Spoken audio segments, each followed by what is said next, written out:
Hi friends, అందరికీ అక్కలకు, చెల్లెళ్ళకు, తమ్ముళ్ళకు, అన్నయ్యలకు అందరికీ చెప్తున్నా, ఆడవాళ్ళు మనం పుట్టంగానే బొట్టు లేక పుట్టరు. మనం పురుడు చేసి 21 రోజు అయిన తర్వాత పురుడు చేసి బొట్టు పెడతారు. భర్త చనిపోతే బొట్టు తీసేస్తే వాళ్ళను బాగా సీపుగా చూస్తారు వాళ్ళను. కానీ అట్లా నెల్లినా ఎటన్నా ఎదురుపడినా వాళ్ళను బాగా సీపుగా చూస్తారు. అట్లా చూడద్దు. అన్నయ్యలు, అక్కయ్యలు, ఆడవాళ్ళు కూడా గిది ఎదురొచ్చింది ఏంది దరిద్రం, ఇది మేము ఈ పనికి పోతున్నాం, మేము ఆ పనికి పోతున్నాం, ఇది ఎదురొచ్చింది అని చాలా తిట్టుకుంటారు. అది బాగా తప్పు. మీరు ఎన్ని మంచి పనులు చేసినా కానీ అది వేస్టే. ఆ మాట అనడు. ఆ ఒక్క మాటలనే మీ మంచితనం అనేది పోతుంది. వాళ్ళను సీపుగా చూస్తే, సీపుగా మాట్లాడితే, మీ మంచి పనులు చేస్తే ఏం ఉపయోగం ఉండదు. మీ మంచి పనులు చేసిన వాళ్ళకు అర్థమై ఉంటుంది వాళ్ళని అట్లా మాట్లాడొద్దని అని తెలియని వాళ్ళకి చెప్తున్నా నేను. ఎందుకంటే వాళ్ళు మన భర్త చనిపోతే బొట్టుది అంటే తీస్తారు కొంతమంది, కానీ పెట్టుకున్నా తప్పేం లేదు దానికి. కానీ వాళ్ళు ఎదురొస్తే అది శుభశకనమే, అపశకనం కాదు. వాళ్ళు ఎదురొస్తే, ఎందుకంటే వాళ్ళు ఎదురొస్తే మీకేమన్నా జరగబోయేది ఉంటేనే ఇది మంచి జరగదు. మీరు పోతే ఏమైనా ప్రాబ్లం వస్తుంది అని తెలుసుంటేనే వాళ్ళు మీకు ఎదురొస్తారు. కానీ అది శుభశకనం అవుతుంది. కానీ అది తిట్టుకోవద్దు. అది ఎదురొస్తే మీకు భగవంతుడు వచ్చి చెప్పినట్టు, వాళ్ళు ఎదురొచ్చి మీకు పోతే అది కరెక్ట్ జరగది, మీరు పోకండి అని చెప్పినట్టు మీరు రిటర్న్ వెళ్ళి వేరే పనులు చేసుకోవాలి. అది మంచిగా కానీ చెడెట్లా అవుతుంది. అన్న తమ్ముళ్ళు మీరు అర్థం చేసుకోవాలి. ఆడవాళ్ళకు ఒక న్యాయం, మగవాళ్ళకు ఒక న్యాయం అని మాట్లాడుతుర్రు. కానీ అట్లా కాదు. ఎప్పుడు ఆడవాళ్ళే మోసం చేస్తారు, ఆడవాళ్ళే ఇట్లా మాట్లాడతారని మాట్లాడుతుర్రు. కాకపోతే అది కరెక్ట్ కాదు. కొంతమంది ఉన్నారు, నేను లేరు అని చెప్పలేను, ఉన్నారు కొంతమంది, చాలామంది మగవాళ్ళే ఉన్నారు. ఎందుకు వాడుకొని వదిలేసి వెళ్ళునోళ్ళు చాలామంది ఉన్నారు. నాకు తెలిసిన శాతం మందిలా చాలామంది ఆడవాళ్ళను వాడుకొని వదిలేసారు. అది కరెక్ట్ కాదు. ఎందుకంటే మన మగవాళ్ళు ఎవరైనా రెండు వ్యక్తులు కలిస్తేనే అది తప్పు జరుగుతుంది. కాకపోతే కానీ మనం నమ్మినప్పుడు ఆడవాళ్ళని మోసం చేయొద్దు. ఇష్టం ఉంటేనే ప్రేమించాలి, ఇష్టం లేనిది ప్రేమించద్దు. కానీ ప్రేమించిన తర్వాత మోసం చేయొద్దు. కష్టమైన నిష్ఠురమైన వాళ్ళతోనే బతకాలి, వాళ్ళతోనే పోగే సంసారం సాగదీయాలి.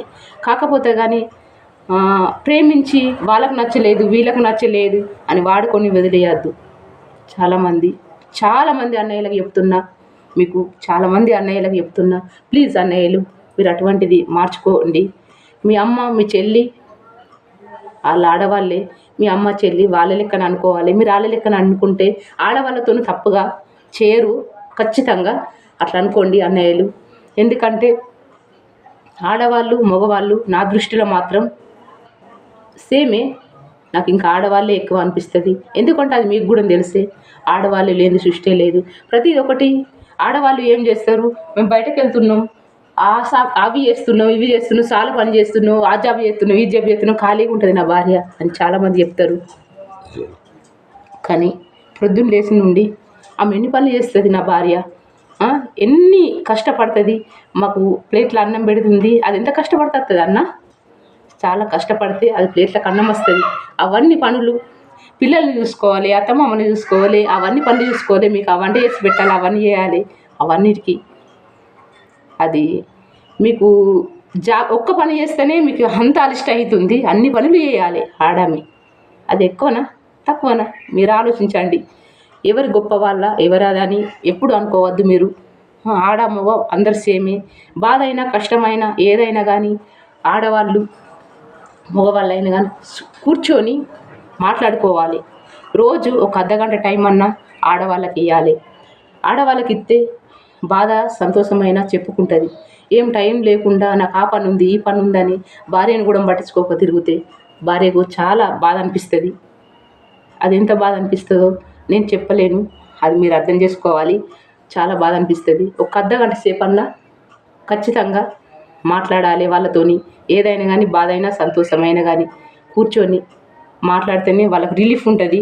ఎందుకంటే నా భర్త కూర్చొని ప్రొద్దున జరిగినాయి సాయంత్రం జరిగినాయి చెప్పుకున్నాడు, గిట్ల కాదు గిట్లా అని మాట్లాడిండు అని వాళ్ళకి రిలీఫ్ అనిపిస్తుంది.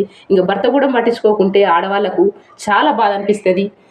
ఇంటి మొత్తం అన్ని ఎల్లదీయాలి, అన్ని పనులు చేయాలి, చేసినా కానీ నా భర్త కూడా పట్టించుకుంటలేరు అని బాగా బాధ అనిపిస్తుంది. భర్త ముందుకు నేనున్నా నీకేం బాధ అన్నట్టుగా ఉంటే ఆడవాళ్ళకు సేపు రిలీఫ్ అనిపిస్తుంది. అందరికీ ఆడవాళ్ళకి చెప్తున్నా, భర్త లేని వాళ్ళను సులువుగా చూడద్దు. భర్త లేదు అని అనుకోవద్దు. భర్త లేని వాళ్ళు భగవంతునితో లెక్క. కానీ ఆ భర్త లేదు ఆడవాళ్ళకు ఒక న్యాయం, మగవాళ్ళు భర్త లేకుంటే ఆడవాళ్ళకేమో అట్లా చూస్తారు, మగవాళ్ళనేమో మందిలో కలుపుతారు. వాళ్ళు వీళ్ళు ఒకటే కదా సేమ్. భర్త లేని వాళ్ళు ఎవరైనా కానీ ఎంత మంచి పనులు చేసినా కానీ వాళ్ళను సీపుగా చూస్తారనుకో, వాళ్ళ మంచితనం అంతా ఒక కడకు వస్తుంది. మనం ఎటైనా పోతే వాళ్ళు ఎదురొస్తే మీకు మంచి జరగది అని చెప్పినట్టు చెప్పితే అది భగవంతుడి లెక్కనే కదా. అది అర్థం చేసుకోండి. మీరు అందరికీ అర్థం చేసుకొని మీరు అటువంటి వాళ్ళకి సపోర్ట్ ఉండాలి. మీ మంచి పనులు చేయకున్నా మంచిదే, కానీ అటువంటి వాళ్ళని అట్లా మాట్లాడకండి. అందరికీ ధన్యవాదాలు.